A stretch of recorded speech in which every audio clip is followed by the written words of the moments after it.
As the sun dipped below the horizon, casting long shadows over the Spanish countryside, I felt a thrill of excitement coursing through me. The air was tinged with the scent of earth and wildflowers, and laughter bubbled up among our group as we approached the ancient train that awaited us at the dilapidated station. The old locomotive, with its peeling paint and rusted ironwork, seemed to whisper secrets of a bygone era.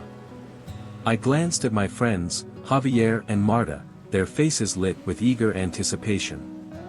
"Are you ready for the adventure of a lifetime?" Javier called out, his voice full of bravado as he hopped onto the first step of the train. "Not if you keep shouting like that," I teased, rolling my eyes, but I couldn't suppress my smile. Marta giggled beside me, her eyes sparkling with mischief. We stepped into the first carriage, greeted by the musty smell of aged wood and faded upholstery. Dim, flickering lights cast an eerie glow, and for a moment, I felt a chill that had nothing to do with the cool evening air. I brushed it off, attributing it to a mix of excitement and the train's age. "This place is amazing," Marta marveled, running her fingers along the worn seats. "Can you believe how vintage it is?" "Vintage is one way to put it," I said, taking a seat by the window. The landscape was already darkening, and shadows danced outside as the train began to pull away from the station. As we settled in for the ride, a sudden jolt shook the carriage. I gasped, gripping the armrest as the lights flickered ominously. "Relax, it's just the old engine reacting to the tracks," Javier said dismissively, but even he couldn't hide the slight edge in his voice. "Are you sure about that?" I asked, trying to shake off a creeping unease. Marta leaned forward, her eyes wide with curiosity. "What if this train has stories of its own? I mean, look at it. It must have been through so much." I chuckled nervously, but the thought lingered in my mind. What kind of stories? What had this train witnessed? As the rhythmic clattering of the wheels filled the air, I glanced at Marta, who was now inspecting the seat pocket in front of her. "What are you doing?" I asked. "Just looking for something interesting," she replied, pulling out a crumpled newspaper clipping. Her expression shifted to one of intrigue mixed with horror as she read the headline aloud. "Tragic train accident claims lives of many." My heart sank. "What does it say?" She unfolded the newspaper, and I leaned closer, my breath hitching in my throat.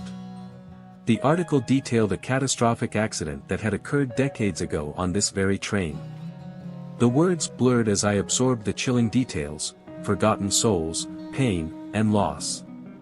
"This is unsettling," I murmured, looking up to see Javier's face pale. "Do you think it happened here?" "Seems like it," he said, his voice barely above a whisper. "Maybe we shouldn't have come," I said, feeling a knot tighten in my stomach.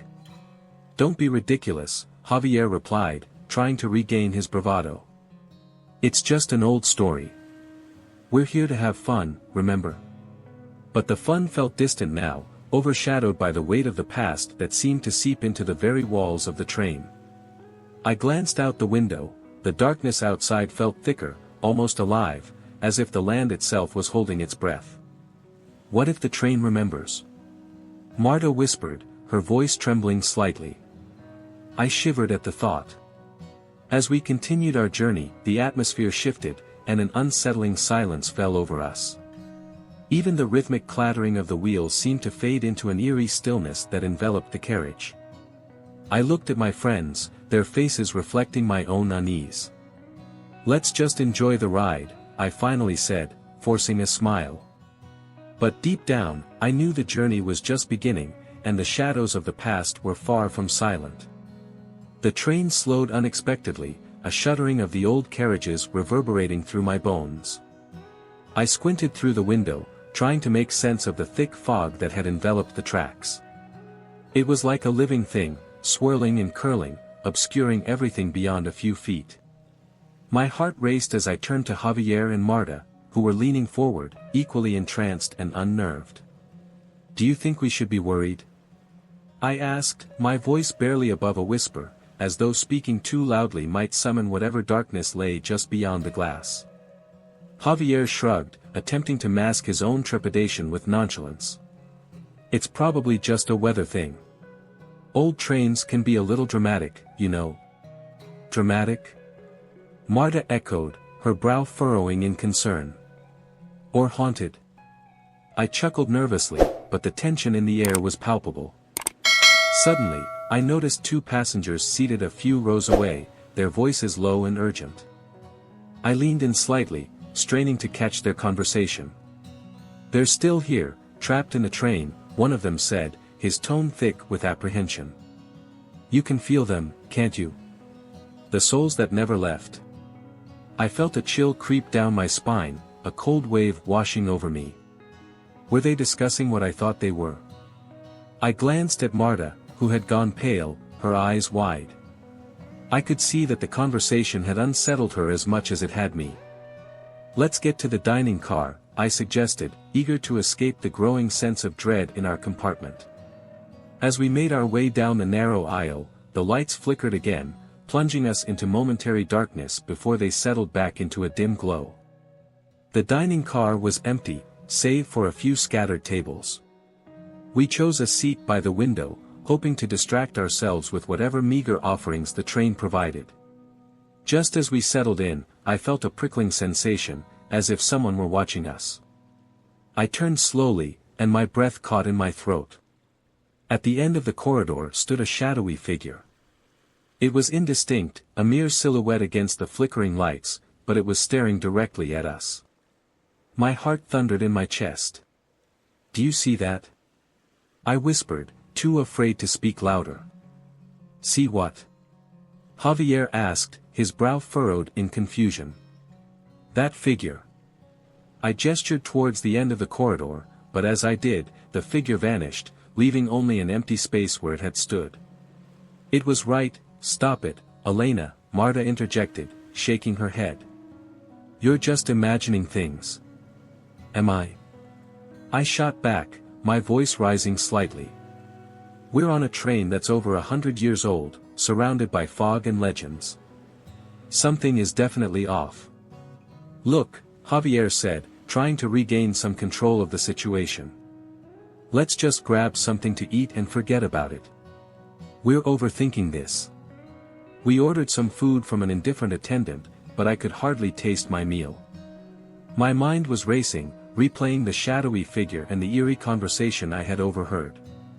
What souls were trapped aboard this train? And why did it feel like they were reaching out to us? As we ate in silence, I couldn't shake the feeling that we were not alone.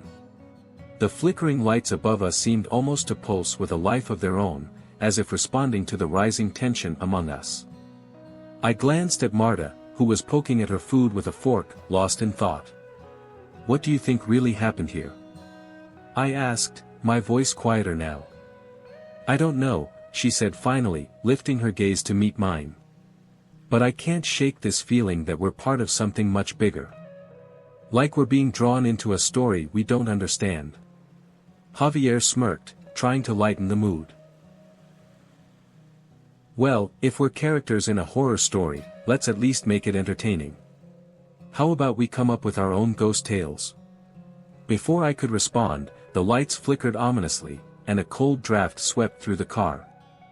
The hairs on the back of my neck stood on end. I glanced towards the corridor again, my heart racing. What if there was truth to the stories we had dismissed? What if the spirits were watching us, waiting for something? "Marta," I began, but the words died in my throat as I caught her expression, eyes wide, breath quickening. It was then that I realized we were all thinking the same thing. We had to confront whatever darkness lay ahead, but at what cost? I could feel the chill in the air as we stepped cautiously into the dimly lit corridor. The shadowy figure we had glimpsed just moments ago lingered in my mind, its presence heavy as we moved forward, hearts pounding in our chests. "What do you think it was?" I whispered, glancing at Marta, who looked as bewildered as I felt. "I don't know," she replied, her voice trembling slightly. "But we should find out. We can't just ignore it." Javier, always the skeptic, shrugged. "It was probably just a trick of the light." This old train plays with your mind. He attempted to sound dismissive, but I could see the uncertainty in his eyes. As we reached the spot where the figure had stood, a sudden draft rushed past us, sending shivers down my spine. "Did you feel that?" I exclaimed, wrapping my arms around myself. The temperature had dropped dramatically, and the air was thick with an unsettling energy. "Yeah, it's freezing," Marta said, her breath visible in the air. "It feels like something is watching us." "Let's be quick," I urged, trying to shake off the fear creeping in. "We need to find out if there's anyone else on this train." Our footsteps echoed in the corridor as we moved deeper into the train, but the silence that enveloped us was almost deafening. It was then that my eyes caught something glimmering on one of the seats. "Look!" I pointed, and we approached cautiously. It was an old diary, its leather cover worn and cracked. "Do you think it belongs to someone?" Marta asked, her curiosity piqued. "Only one way to find out," Javier said, flipping it open. The pages were filled with elegant handwriting, but as I leaned closer, my heart sank. The entries were filled with dark musings, recounting a gruesome past. This is from someone who survived the train crash," I said, my voice barely above a whisper. "She describes horrific visions and warns about never boarding the train at night. Why would anyone want to ride this train again, knowing what happened?" Marta asked, her eyes wide with shock. Javier sighed, shaking his head. "People have a weird fascination with danger, I guess. But we're not staying here. We need to find the others." As we gathered our thoughts, I noticed a chilling detail in the diary. It says here that the souls of those who died are trapped on this train, searching for something, or someone. What could they possibly want? Marta pondered aloud, her brows furrowing in concern. Before I could answer, a soft whisper echoed through the car, calling my name. "Elena." It was faint, yet it felt close, almost intimate. I glanced at my friends, their faces pale. "Did you hear that?" I asked, my heart racing. They nodded, their expressions mirroring my fear. "It felt like it was right here," Javier whispered, looking around nervously. We exchanged glances, and a shared understanding passed between us. We were alone now, the only 3 passengers left on this cursed train. The realization settled over us like a heavy fog, and I could feel the weight of the spirit's gaze upon us. "What should we do?" Marta asked, her voice breaking slightly. "We have to keep moving," I replied, though uncertainty gnawed at me. "Maybe there's a way to understand what they want." As we ventured further into the train, the whispers grew louder, more insistent. "Elena. Marta.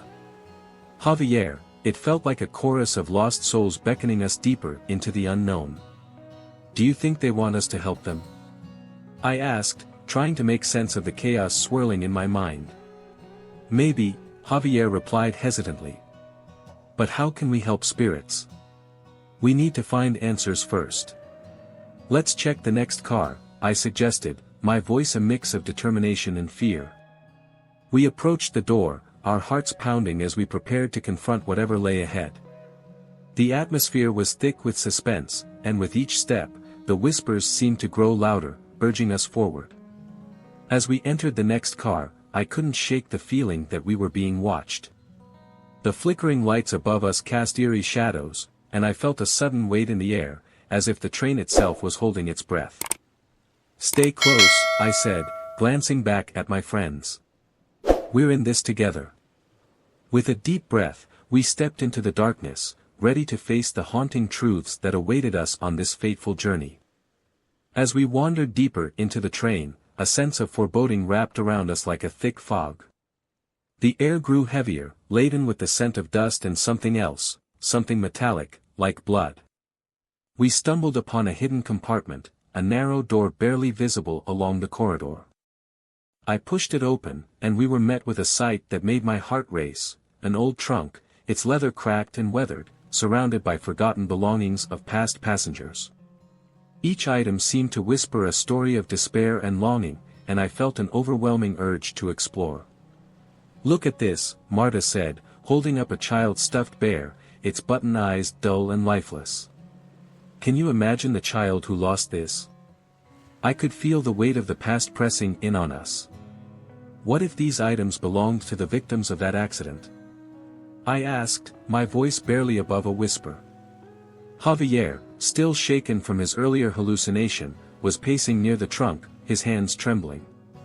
"It's not just stuff," he muttered, almost to himself. "They're remnants of lives cut short. We shouldn't be here." "Javier, you need to calm down," I said, trying to keep my voice steady. "We have to figure out what happened. This is part of it." My heart raced as I picked up a tarnished locket, its chain tangled but intact. I opened it, revealing a faded photograph of a young woman, her smile hauntingly beautiful. "Who were you?" I wondered aloud. Suddenly, Javier jerked back, his eyes wide with fear. I just saw it again," he stammered, his face pale. "The crash, the flames, the people. They were all around me, crying for help." He clutched his head, as if trying to dispel the images that haunted him. "Marta, help him," I pleaded, feeling the panic rising in my chest. "Javier, breathe. It's not real. It's just a memory." "Just a memory," he shouted, his voice echoing down the corridor. "It feels so real. I can't take it." His breathing quickened, and I could see him slipping further away from us, consumed by his own fear. "Javier, listen to me." Marta stepped closer, her eyes locked onto his. "You're safe. We're all safe here, together. Focus on us, on this moment. We will figure this out." But he shook his head violently, tears streaming down his cheeks. I can't do this." He stumbled back, knocking over the trunk, sending its contents scattering across the floor. A diary fell open, pages fluttering like trapped birds. "Javier, stop." I reached for him, but the chaos around us seemed to amplify his panic. He backed against the wall, eyes wide with terror. "The spirits want us. They want us to join them." Marta knelt beside the fallen items, desperately flipping through the diary's pages. "This could have answers," she urged, her voice firm despite the fear etched across her face. "Look, there are names here, dates. This might help us understand what happened. Or it might seal our fate," Javier whimpered, his voice cracking. "We shouldn't have come here." "Enough!" I shouted, the words bursting from me in a wave of frustration. "We can't let this overwhelm us. We came here to find the truth, not to fall apart." I took a deep breath, trying to steady the whirlwind of emotions swirling within me. "Javier, listen to us. We need to stay together. Whatever happened in the past, we can't change it, but we can understand it. We owe it to those who suffered." He looked at me, and for a moment, I thought I saw a flicker of clarity in his eyes. "You're right," he murmured, though the tremor in his voice remained. "But where do we even start?" "Let's figure out where all of this leads," I suggested, gesturing to the scattered belongings. "Maybe there's something among these items that can guide us, something that can help us understand what happened to them." Marta nodded, her fingers brushing over a dusty photograph of a family, their faces frozen in time. "We need to honor their stories," she said softly.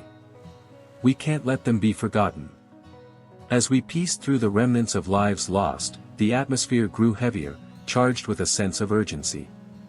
The shadows seemed to stretch and shift around us, whispering secrets that only the walls of this old train knew. I could feel the past closing in, as if it were alive, intertwining with our present. "Let's find the conductor's cabin," I finally said, determination rising within me. "Maybe we can uncover more answers there. We have to know what the train holds. We can't leave until we understand why we're here." "Lead the way," Marta said, her voice steadier now. Javier nodded, though his eyes still darted nervously around us. The three of us moved forward, steeling ourselves for whatever awaited us in that darkened cabin, unaware of the true horrors that lay ahead. As the echo of our footsteps faded into the dimly lit corridor, I felt a chill run down my spine. With trembling hands, I pushed the door of the conductor's cabin, and it creaked open, revealing a world frozen in time. Dust motes danced in the faint light filtering through the grimy window, illuminating a control panel covered in layers of dust and grime. Old gauges, their needles stuck in a forgotten past, spurred my curiosity and dread simultaneously.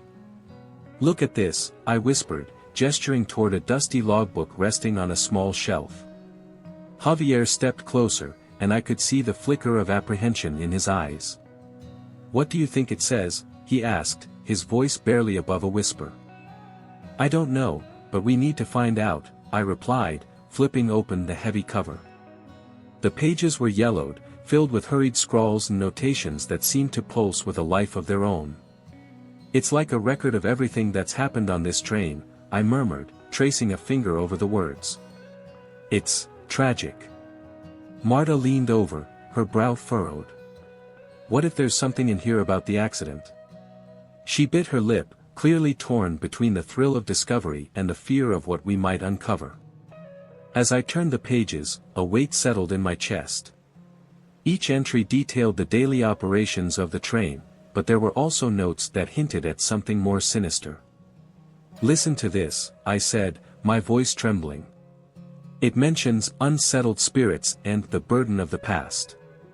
What if the train is a vessel for their emotions?" Javier's face paled. "You mean we're not just dealing with ghosts?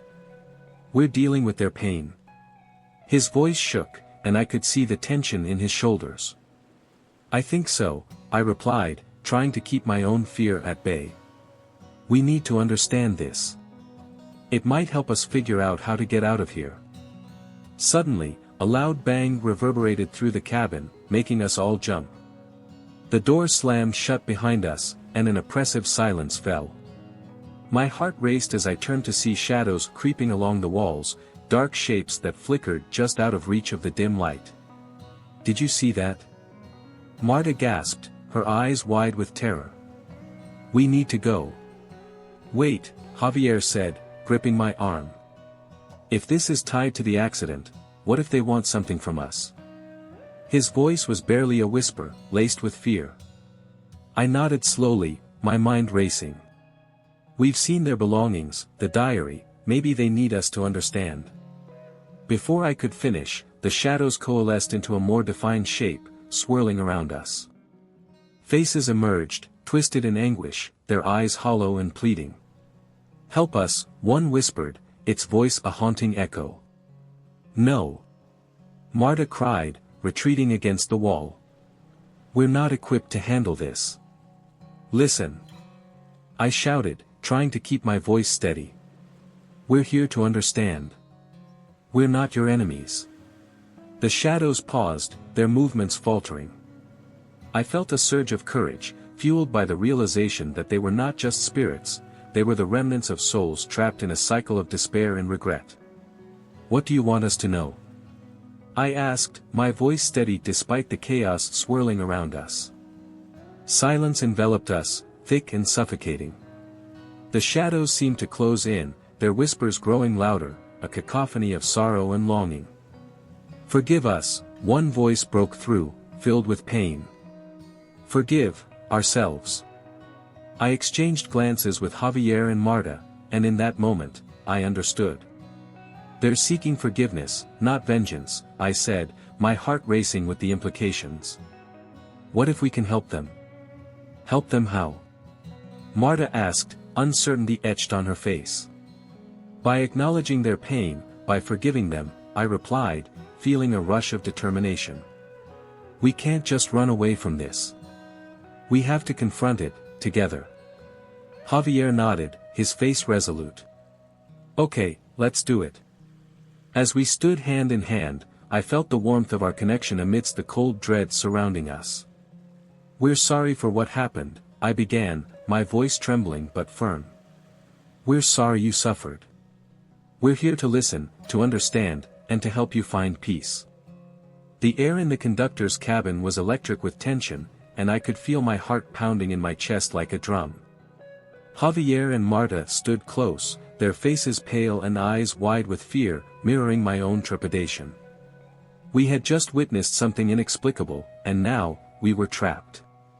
Shadows flickered outside the small window, dancing ominously as if beckoning us to join them. The loud bang that reverberated through the train had left us shaken, and the air felt thick with the presence of the spirits we had only begun to understand. "Do you feel that?" I whispered, trying to steady my voice, but it came out shaky. Javier nodded, his brow furrowed in concentration. "It's like they're all around us," he murmured, glancing back towards the door, half expecting the ghostly figures to come rushing in at any moment. Marta took a deep breath, her fingers gripping mine tightly. "We need to do something," she said, her voice steadying. "We can't just stand here. Maybe they want us to acknowledge them, to recognize their pain." I remembered the passage from the diary, the words about the power of forgiveness. "What if we try it?" I suggested, the idea spilling from my lips as if it were a revelation. "What if we join hands and express our regrets? Maybe that's what they need to hear." Javier looked at me, uncertainty flickering in his eyes. "What if it doesn't work? What if we just make things worse?" "Honestly," I replied, glancing at the door where shadows loomed, "what's the worst that could happen? We're already scared. Maybe this is our only chance." After a moment's hesitation, Javier exhaled, his shoulders slumping in resignation. "Okay, let's do it." We joined hands, forming a circle of solidarity among the three of us. I could feel the warmth of their skin against mine, a small comfort in the chill that surrounded us. "I'll start," I said, my voice barely above a whisper. "I'm sorry, for not being there for my brother when he needed me the most. I should have listened to him." Javier squeezed my hand, and I could see the glistening of tears in his eyes. "I'm sorry for always pushing people away," he said, his voice stronger than I expected. "I thought being alone would protect me, but it only made things worse. I never meant to hurt anyone." Marta took a deep breath, her voice trembling. "I'm sorry for being so afraid of what others think of me. I let that fear control my life, and I've hurt the people I care about because of it. I want to change." As we finished, the air around us shifted, charged with an electric energy that felt both terrifying and liberating. A silence fell, heavy yet somehow soothing. Then, one by one, the shadows began to take form, revealing the pale faces of the spirits who had been trapped with us.